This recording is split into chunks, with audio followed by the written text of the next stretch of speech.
Sounds good. Here this morning with Jake Cadell of William Penn. How you doing today? We're hanging in there. We're hanging in there. We just had a Hanging. workout earlier today and um, got some downtime till we get into our second workout today. So, So when did the wrestling team come back? this is the first year in my women's coaching career that we came back a little bit later actually this year. So we brought our girls back after the new year. So usually we've always had the soldier salute and then we always come back. And even when I was in college, we always came back the day after Christmas. So this is the first year we actually gave them a little bit more time. So Gotcha. So what do you have coming up on the schedule then first?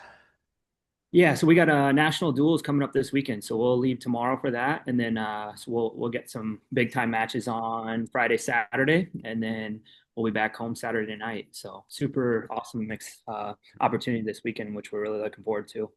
Yeah, that's gonna be really good. There's a lot of good teams, but you should be. I know I saw the seedings, but I can't recall right off the top of my head. Are you seeded like you're top three, aren't Yeah, you? yeah, well, four. Yep. Before, Yeah, okay. so, yeah, seedings are based off the last rankings that just came out. So, um, I mean, I think maybe I'm a little biased, but I think we might have should have been a little higher. Yeah, But the way that the rankings worked, we weren't able to get in people that come in second semester, and not just us, everybody. So yeah. they didn't include people coming in second semester into the ranking. So I think that would have helped us a little bit, but it's all good. And are they using individual rankings to rank dual teams? Is that Yeah. how they do it? Well, yeah. So So it's because it's no, not the same thing. yeah, correct. Well, the individual rankings make up the team ranking for Yeah, how the NAIA works. So yeah, it just comes down to the top ranked teams. I think top eight, and then they random drawed in the other eight teams. But it was also based gotcha. on who qualified and did well at the national tournament last year, I think too. So Yeah, because you've already had some pretty solid dual wins this year. yeah, Um, yeah, we have, and I mean, unfortunately, I still feel like we haven't had together our best team yet, and so that's why I really look forward to the national duels every year. But every time we've wrestled in it, we've never been able to put forth our best team, and same thing again this year. So that's the frustrating part for me because that's one of my favorite events of the year, but it just and in my coaching career, it just hasn't worked out yet. So you got to be patient. So it's good though. yep, yep. So let's go back. How did you get started coaching women's wrestling? It probably when you were in college, it wasn't necessarily on your radar. Nope, not at all. So.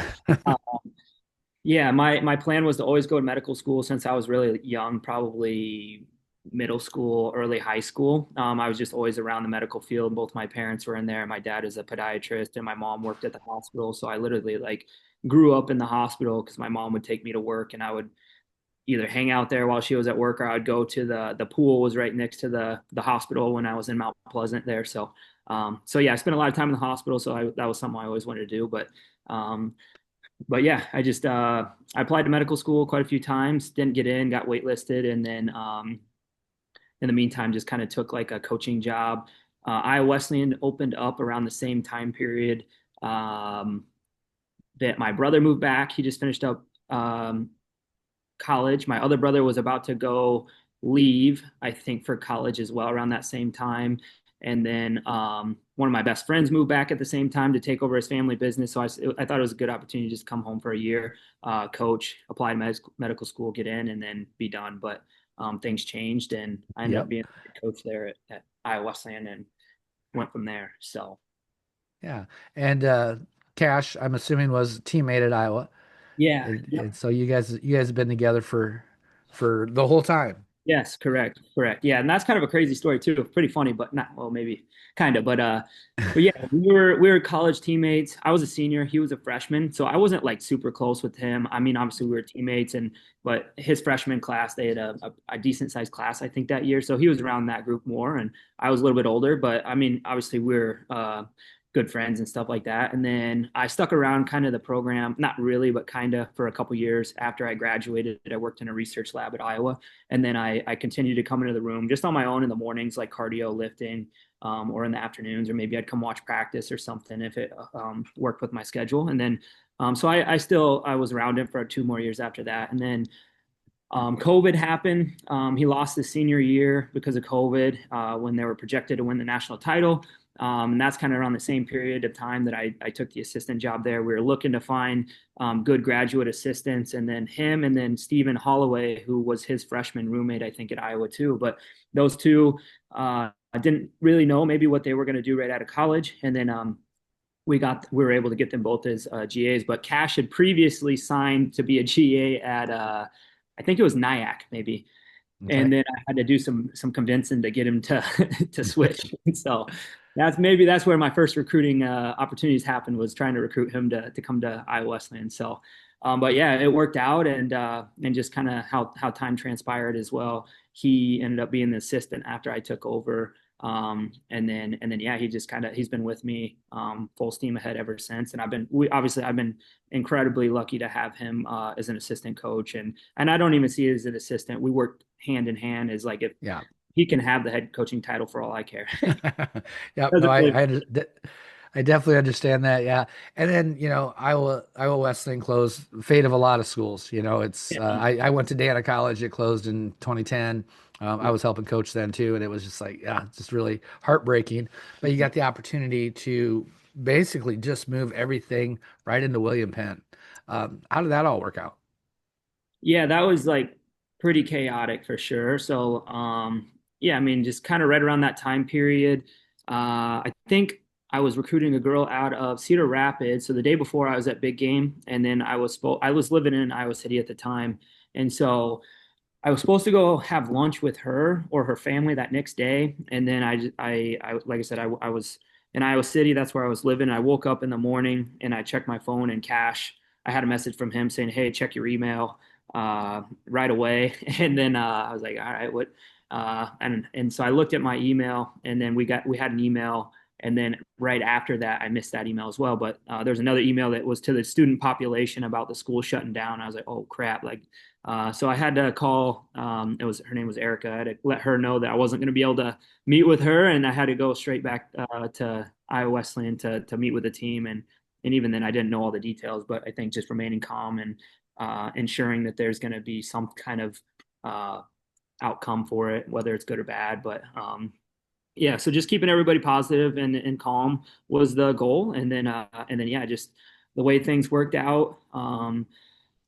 I think there was quite a few people calling out, whether, especially our athletes, and then us as well as coaches, just different people reaching out about opportunities and things like that. And then yeah, I think William Penn, it ended up being a teach out program for our school. So like basically they honored scholarships, they honored Yep. academics and things like that. So that was a big time thing. And then also, I mean, they were within our conference. They were only an hour away. And then we kind of negotiated into our contract that like, in order for me or Cash to go there, we both had to go together. And so that's so we kind of negotiated that, and they found a way to make it happen. And then after that, that was kind of a done deal for us after they made that happen. So but yeah, like I said, they have super nice facilities here. So we've competed here, and I'd seen that in the conference championships were here. So we knew a little bit behind the scenes compared to other programs that were reaching out to us to take their jobs and stuff. Like we already had some familiarity here a little bit, which was nice. So yeah, and then we got to stay close to home or where our roots are here in Iowa. So that was super awesome as well. So Yeah, that's crazy how things happen. One door shuts, the next one opens up, and probably a yeah, better opportunity even for you. yeah, And 100%, it's 100%. it's it's proven to be a really good opportunity. Yeah, Um, when you talk about recruiting and recruiting, I don't want to say sales pitch, but I mean in a way yeah. we are. Yeah, I mean you're selling your school. Let's say I'm bringing one of my athletes over. What are some of the selling points for William Penn? Yeah, I mean, I think coaching staff is always probably the number one thing we talk about right away. What we have to offer here is a coaching staff and our knowledge and things like that. I think is probably usually the go-to, and then obviously the facilities that we have here are incredible at William Penn. And so, I mean, that's why we host the conference championships every year, is because we have the best facilities for it in our conference, and we're in a super strong conference. And And I mean, the facilities, we also have the incredible support with the putting on those events and stuff too. So like our university here does an incredible job of the manpower for it, and just the huge championship feel that they make happen here is incredible. So those are kind of a couple of things, and obviously like the team environment, our culture, the girls we have on our team, training partners, a lot of that stuff kind of plays into it, and then also geographical location of being here in Iowa. There's tons of opportunities to compete here. It's like compared to maybe East or West Coast, a lot of those schools only compete. If you look at their schedules, they only compete like 6 or 8 times, maybe a year, just because I think a lot of their budget gets eaten up by airfare and things like Yep. that. So they don't have as many opportunities, or you got to travel 12 hours to go wrestle the closest school. So like I said, for us in the Midwest, that's super awesome. You're going to college, you might as well get the most out of your competition and abilities to compete by being within an area that has wrestling. And obviously, Iowa is one of the best states in the country for wrestling. But yeah, I mean, those are kind of some of the things that we talk about within our program. And yeah, does that kind of answer your question, maybe? Yeah, it sure does. Yeah, and then you said you have opportunity to compete, and there's a ton of opportunities. Iowa is, I'm almost gonna say it's almost saturated Yeah, for yeah, until we can keep growing the high school and building more numbers. Because wow, there's just a lot of colleges out looking and searching. Part of the recruiting process, though, is you're also finding what athletes work with your program. So yeah, for sure. what are some of the things that you're looking at in the athletes coming to you? Yeah, most importantly, what we tell every athlete is the most important two things are just good people and hard workers. Like we have tons of girls on our team never placed at state that are, and then we have individuals that are made the world teams and won world championships and wrestled in the Olympics. So we have a huge spectrum here of different levels of girls, which is awesome to work with for us as coaches. And so, yeah, and then just the hard worker side of things, like I kind of alluded to with our coaching staff. I think I'm maybe biased a little bit, but I think we definitely have the best coaching staff when it comes to women's wrestling. We have tons of coaches on staff, and just the high level knowledge of our coaching staff has trained at a high level. Just coming from the University of Iowa, just the expectations and training at a high level. We had Olympians on our team and things like that we got to train alongside with, and we're practice partners with. And so we've seen at the highest level what it's like to be successful and things like that. So whether I didn't necessarily attain that as a coach, but I think being in that fire and having those mentors has been huge. And now we get to pass that on to our girls here.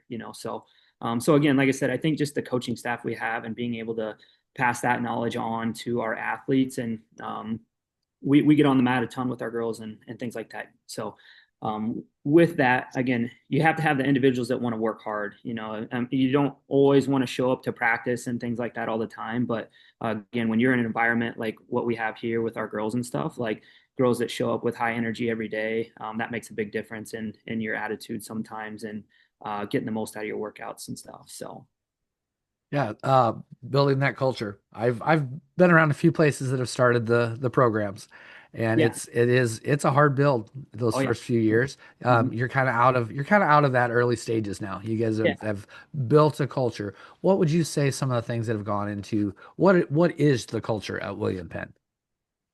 Yeah, I think just having people that put other people first is that's important to me as a coach. Like I was never like the guy or the starter and things like that at Iowa, and so Cash has a different story. But just in my role, just my experience and things was more what can I do to help this individual obtain their goal and things like that. Just being a good partner and a good teammate and things like that was very important to me, and so that's kind of something that we put into preaching here at William Penn. We want individuals that care about other girls on the team, and what can that individual do to help the other girl next to them.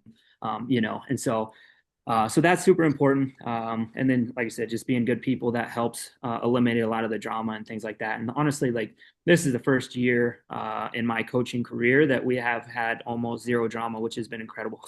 So um, it allows me not to pull my hair out, which is good. So I'm losing it day by day, but So yeah, that's been huge for us. Is like I said, we finally, and I think that's a big testament to the incoming class of girls that we had this year. We had an incredible freshman class this year. And again, I mean, it comes with the leadership side of things, and you got to establish what that is for whatever your expected culture is. But I think just having that leadership, and then again with having coaches that do what they say, and you have coaches that are training alongside of you or wrestling with you, and they're going through the cardio workouts with you. I think just having that builds trust within your team and things like that. So that's kind of some of the things that are important to us. Yeah. While we're talking about kind of in the recruiting mindset, NAIA, there's sometimes some confusion between the different divisions, NAIA versus NCAA, even into the JUCO. What do you think some of the benefits of NAIA schools are? Yeah, I think I mean obviously athletic scholarships is always probably one of the most talked about things for within the NAIA, but I would just say the NAI I feel like is a lot more athlete friendly, and just with that, kind of as you've seen in the NCAA, you've seen them kind of the NCAA attack like athletes with the gambling stuff or lawsuits. There's just so many unbelievable lawsuits going on within the NCAA that just I feel like the landscape is just so unknown right now at what that's going to be in the future and things like that. I mean, we don't see it as much on the obviously on the women's side yet, but I mean, we have a lot of good mentors that are at different programs and things like that. And just hearing what they're talking about with like rev sharing and NIL and fundraising and all that stuff is just crazy. Like it's so much different than what it was when I was in college, you know? So, Oh, yeah. uh, but yeah, so I mean, just the recruiting rules and regulations are a lot different. We don't have to wear headgear. So I think you kind of talked about that. If there would be one rule that maybe you could change, maybe that would be an NCAA rule is like you don't have to wear headgear. But you just see so many things in matches where girls' hairs are getting locked up in the headgear, or it's Yep. just, and so they have to wear it in the NCAA in order to win a national title. You have to wear headgear in the NCAA, but for us, you don't, which is, I think most girls would prefer that. But yeah, I think we don't have blackout dates or anything like that in the NCAA or in the NAI. So like we are able to contact athletes, but I think within the NCAA they have like certain dates and deadlines that you can't contact athletes. And obviously Division One they have roster caps, so they can only have 30 on a team. We don't really have that in the NAI, and so there's a lot of different things like that. But kind of what you're talking about is I think maybe certain areas of the United States, like from what I've heard, is like maybe in the northeast part of the U.S., they don't have as many NAI schools there, and Uh-huh. so there's a lot of girls up in that area that don't really know much about the NAI, So maybe they're more familiar with an NCAA school just because of they don't have those opportunities up there, kind of deal. So, so yeah, I think it just comes down to the education side of things is super important, and um, so yeah, It does. So I know smaller schools, and NIL is not affecting you yet. yeah, I've had a few different conversations with people. Do you, my thought, I really think that NAIA and D3 may end up being the last bit of amateur sports. You know, basically, if you're a yeah, Division One, you're a paid athlete almost anymore. probably, yeah, So, yeah, yeah. I what do would you think say, that has? Yeah, I'm kind of looking at. I'm a little nervous, about what's going to happen in wrestling. There's right now. I talked to Wade Chalice a few weeks ago, yeah, and he has stats that 13% of colleges and universities, that's it, have wrestling in the United States. 13%. So it's not a high number anyway. And now schools have to start dealing with revenue sharing and all this. It makes me nervous about wrestling. yeah, yeah. And Cal State just cut their team, whatever that was last week or within this past week, So yeah, Yeah. it's crazy. And I don't know all the details with the opting in and opting out of rev share and what that looks like. But I think actually NIL, I want to say, I'm pretty sure, but I'm pretty sure NIL started in the NAI, I believe. I think the NAI, Really? yeah, I believe so. Maybe double check that, but I'm pretty sure the NAI was the first to establish it, and then the NCAA kind of followed right after that. I'm pretty sure. I'm pretty sure. Don't know that. No, Nope. That's pretty sure. So, maybe not but quite on the same, for you guys, it's not quite the same level as correct. Yeah, exactly. Correct. Correct. Yep. But I you think didn't give Maylee Ellsbury $1 million to come wrestle there, did you? mine, if we did, we would. If we did, we would. But, but yeah. but yeah, I think NAI probably does. I think maybe a little bit more NIL than Division 3 probably for sure, if I had to guess. But I guess it just depends on the program and what they have and resources. And if you get somebody that wants to have a successful program and they're willing to fork up the money, then like you could have NIL, you know. So Yep. uh, again, I don't know all the rules and regulations for the NCAA side of things of that, but yeah, there's definitely ways to probably make that work. So. So, what are you hoping? What is your vision for the William Penn program? Yeah, I mean, I think just to establish ourselves here to have everything that we need to be successful, and every year we're continuing to work towards that. But yeah, I think it just comes down to the individuals that you get within your program, and we put a lot more focus on last year and this year as well to try to get more girls from in-state, just to help with the fan base and things like that here. But um, yeah, I think we pretty much have everything that we need for the most part to be successful. We have really good support from our administration, and we have the facilities. And at some point, maybe we might need a little bit more space and things like that. And obviously, just within small college athletics, that's kind of everybody's fighting for the same resources within their institution, usually for whether it's space or whatever, you know. So, Yeah. uh, but yeah, I think the goal for our program is just to get every girl to reach their maximum potential. Like I said, we have individuals that all have different goals, and sometimes that was harder the last previous years to get everybody like kind of on the same page for that. Is like maybe some girls training to make the Olympics and the other girl is training to win 5 matches, you know. And so which there's nothing wrong with that, but again, everybody has their own individual goals and they're all running their own race, so just finding a way to help every individual accomplish whatever that is for them, you know. So Yeah. uh, but yeah, I mean that's kind of the maximum or ultimate goal for our program is we have to get every girl to reach their maximum potential. So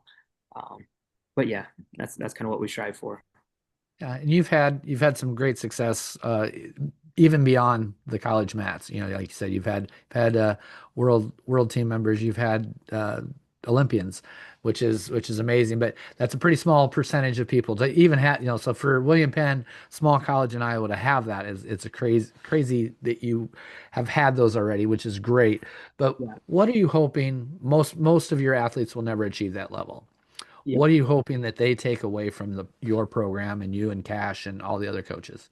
Yeah, and I mean, that's what I hope they take away is what I took away from Iowa. You know, I was in that same boat, you know. I never had the highest accolades or any of that stuff, but I think it's just more the mindset side of things, you know. And so setting high goals and achieving high goals in life and your career, whatever your career is going to be, just striving to be the best at that, you know. And so ultimately taking what you learn from wrestling and just implementing that into your career, whether it's the hard work or the nutrition or the workouts or whatever that is. Just because you're done wrestling doesn't mean you have to stop eating healthy or stop working out or whatever that looks like, you know. And so, um, again, there's a lot of incredible stuff that you learn through wrestling that you use that then in your career wise and accomplish those things, you know, at a high level. So I would say that's the most important thing. And again, just the mindset and not being a victim to whatever bad circumstances are out there and things like that, you know, I think is important. And just finding a way to overcome and use your experiences to overcome adversity and things like that, I think are super important for after you graduate and uh, go do great things after you get out of your wrestling career. We've already talked a little bit about Cash being on your coaching staff, and you mentioned you have pretty large coaching staff. Who are some of the other members? Because we can't do it alone as a head coach. It's I mean just impossible. Even at the high school level, it's hard to do it alone. So you guys have way more going on. Who are those key people for you?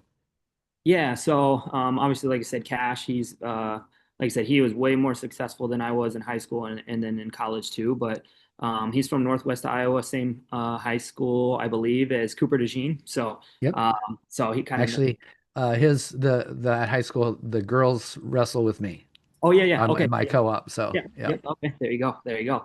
So he's from up there, and like I said, he had a really successful college career too. Obviously, he didn't get what he wanted, but I think he was a three-time NCAA qualifier. I think he lost in the blood round all 3 years, so he was kind of right there on the edge of being like a three-time All-American for Iowa, which is yep. pretty dang good.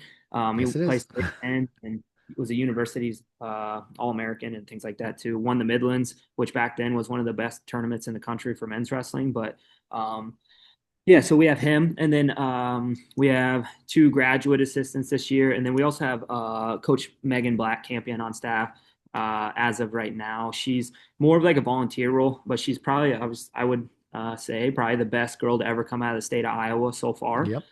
Probably a toss up between her and Molly Allen, but Molly Allen's got a little bit to still to go to.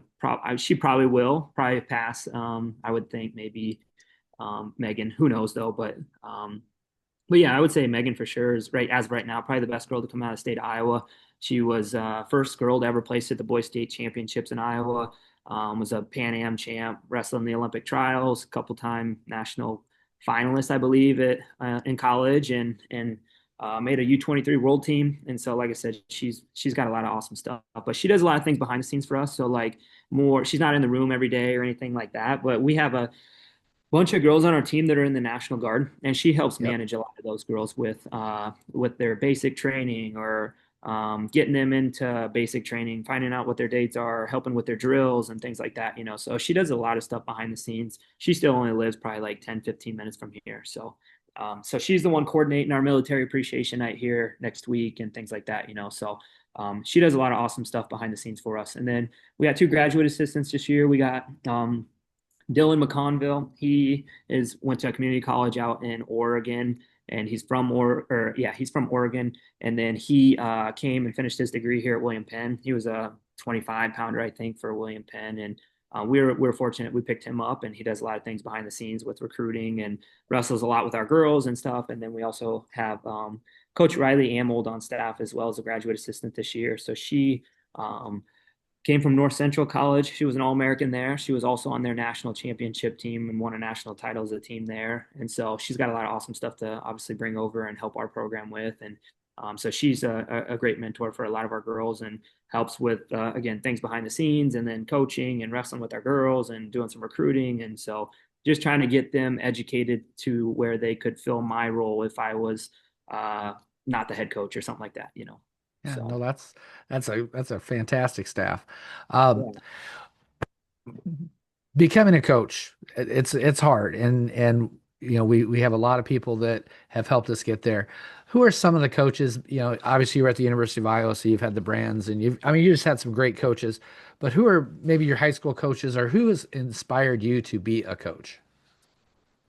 Yeah, I would say obviously my high school coaches. I was very fortunate. I had some amazing coaches. We had um, John Siegel. He was probably my coach, and so he's the one that was with me the most, I would say, in high school. And he was the one I had to have in my corner every time I wrestled and things like that. And he was the one that was taking us to tournaments outside of the season or picking us up and taking us to practices. And if school was canceled or something like that, you know, like he was the one that was always there for us and stuff like that. And so, or he was the one that would bring us in for Tuesday, Thursday practices when I was in high school and stuff, you know. So, um, he's the one that was always there for me when I was in high school, and he just got inducted into the Hall of Fame, I think, for state of Iowa a couple years ago. And so Uh-huh.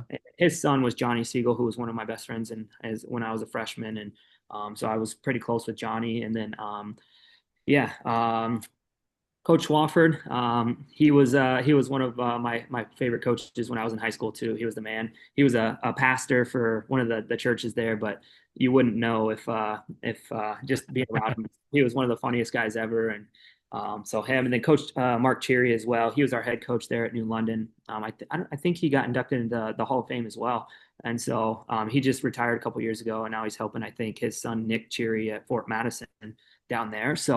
Um, so yeah, I was pretty fortunate to have some amazing coaches. And then my club coach was Pablo Ibasa. And so Oh, like on yeah. top of that, I started going to him in sixth grade, I think. So I drive up to, or my dad would take me up to Iowa City, and that's kind of how I fell into the University of Iowa, is because our wrestling practices were out of that room. So I was in that room quite a bit from like sixth grade till whenever Pablo moved his club to Cedar Rapids. So then I had to drive to Cedar Rapids, which was another 30 minutes out of the way in Hiawatha. So, like I said, my dad was taking me almost dang near 2 hours up to practice like two times a week or so.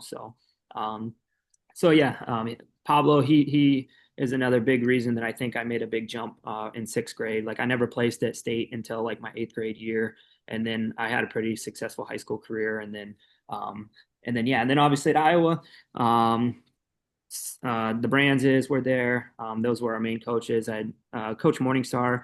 First year I had Mike Zadek was there our first year, and then after he left, I think that's when Morningstar came in, and then Dan Dennis was another one that kind of took me under his wing. His my probably close more like my senior year, junior senior year, and then I had Coach Lloyd Rogers was another guy that was in the Hawkeye Wrestling Club.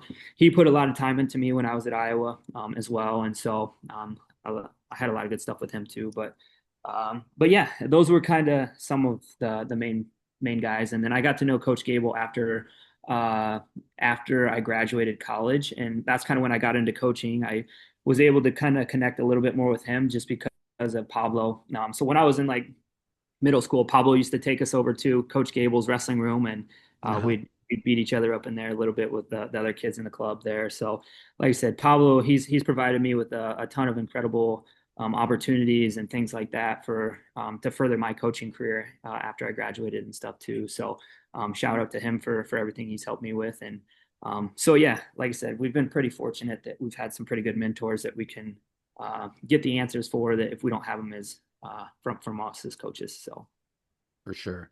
I'm gonna change things up just a little bit, kind of get to know you a little bit better, have some fun questions. yeah, Um, uh, you're still a pretty young guy and relevant. You know, I'm getting to be old. So, do you get an opportunity? Do you get an opportunity to have the practice playlist ever? I do not. Well, sometimes, but I that's pretty much only cash for the most part. We only so Cash is the guy that has the list, huh? yeah, and we put that we I think we left that up to discretion for the girls fundraising this year that hey, if you meet your goal, cash will not get on the ox for the rest of the year. We meet our goal, so Cash is still in charge, but he's normally the guy that puts on the music, and we take some special requests every now and then if things are going good. But we also have the girls. I think that I don't know who, maybe Avi, maybe Perez is the girl that is on Ox for lifting. So Uh-huh. we have a lifting coach specifically as well. So I think she's the one, from what I've heard, is the one that does most of the Ox for that. So. Nice. Very good. Food, such a big part of our sports, you know, and it has changed a lot, you know, from the years of starvation to, you know, Yeah. now it's about nutrition and maintaining and being at your optimum weight. But it's still food's a big part of it. Yeah. Guilty pleasure foods. What is your one thing that even when you were in the weight cut, you always wanted to have? Yeah, I would say it just depends. Like for me, it just depends on maybe your mood or whatever that is. But when I was in high school, I would say cheesecake. Still to this day, I love cheesecake, but it's not as bad as it was maybe when I was in high school. And I think I got that from my dad a little bit. But I used to love cheesecake. And I just remember one year I had a recipe that I wanted my mom to make after I got done with state wrestling one time. And it was like some crazy brownie, Oreo, Reese's cheesecake or something crazy. So, but yeah, I still to this day, it just kind of depends. Maybe it's ice cream, or again, sushi, or just kind of like maybe you're craving a steak or something like that. It just kind of depends, but um, definitely a sweets person for sure. So where you're at, where's some of the best places to go catch that really good meal? Yeah, so we don't unfortunately have any sushi places here, but in Oskaloosa, but I would see obviously in Iowa City, there's a lot of good opportunities when I was in college, and then Yep. um, but yeah, so I think Pella, that's the closest sushi place for us, and it's not bad for Iowa, 20 minutes away sushi. So Yep. uh, so either there or you got to go to Des Moines. But in Oskaloosa, I mean, there's a pretty good steak you can get at Elmhurst, which is one of the clubhouse golf courses here in town. And there's quite a few other places that have some good food here too. But that would probably be where I would go to if I needed a steak or something. I would go to Elmhurst here in Oskaloosa for sure. So, Very nice. Vacation. I'm sure you don't get a whole lot of time, and most of my vacation time I found revolves around wrestling anyway. 100%. But do you have a bucket list place that you'd like to go? Yeah, I mean, I think Greece would be on there for sure, or Italy. Like just seeing the Colosseum, and that used to be probably one of my favorite things when I was growing up was history. I used to love history, and so I think that's probably because of my grandpa. My grandpa at the time was pretty big into history and stuff like that. So, but yeah, I would say probably Greece, and Rome, Italy, that kind of stuff would be on my list for sure. And but kind of like what you're talking about, a lot of my traveling that I've done has all been revolved around wrestling for the most part. I went to Mexico with my college roommate out of college, but that's probably the only like vacation outside of the US that I've been on kind of. So So, TV's changed so much from like the three channels I had while growing up. But binging, you got any shows that you're binging right now? unfortunately, that's probably I don't maybe that's a red flag for me, but I do not watch TV really. So uh yeah, I don't watch TV. So I'm more of That's all right. a media guy, or just watch wrestling videos or wrestling like and maybe it's a good thing maybe for the program because I love watching wrestling and that's what almost all my time is revolved around wrestling. But yeah, I don't watch TV at all. Like we used to be a big movie family when I was in high school and but after I went to college, kind of declined a little bit after that. But so I'll go to a couple movies every now and then, movie theaters. I think we went to Avatar when I was back home with my family over Christmas break, and that was a pretty good movie. So, but yeah, unfortunately, I don't really watch a lot of TV.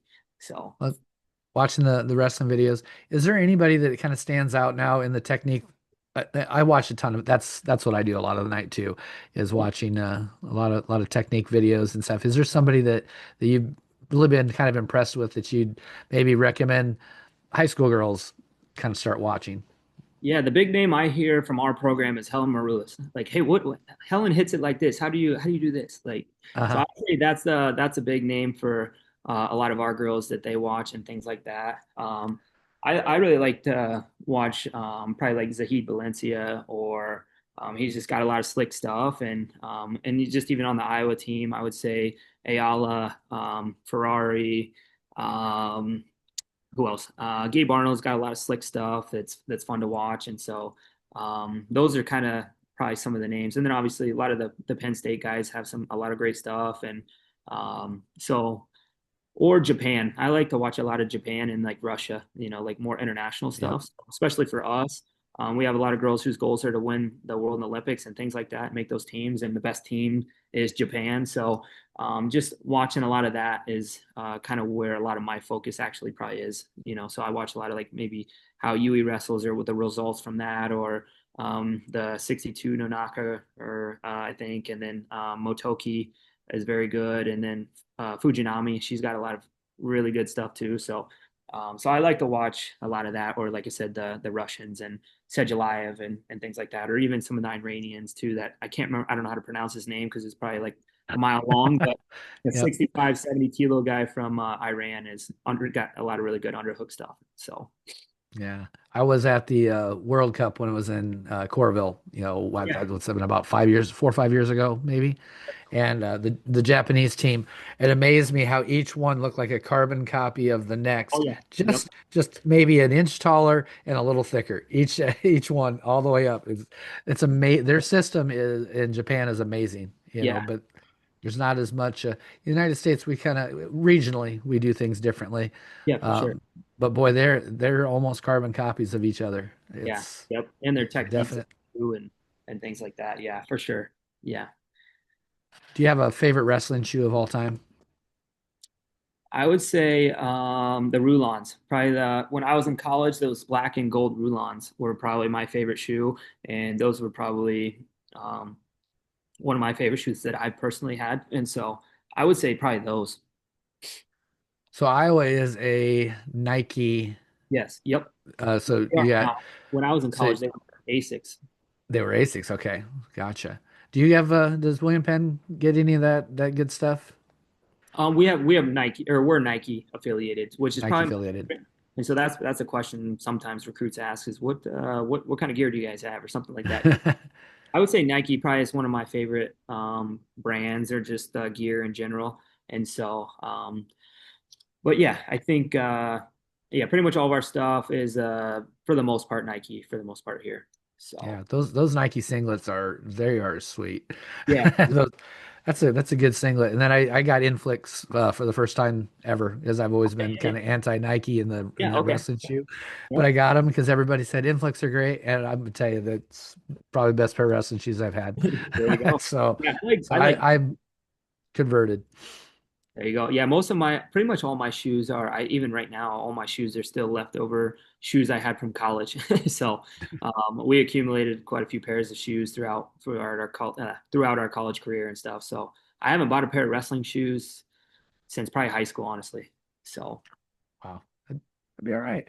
I mean, I really I like this stuff, but they just don't last very long. Like that's probably one of no. the most comfortable shoe is we got these lavender like I don't even know what the names were, but from Rudis kind of when Rudis kind of first hit the scene. So those shoes were unbelievably comfortable, but they don't last more than 6 months, 7 months, 8 months or so, you know. So Yeah, the only ones I bought quite a few Rudis shoes.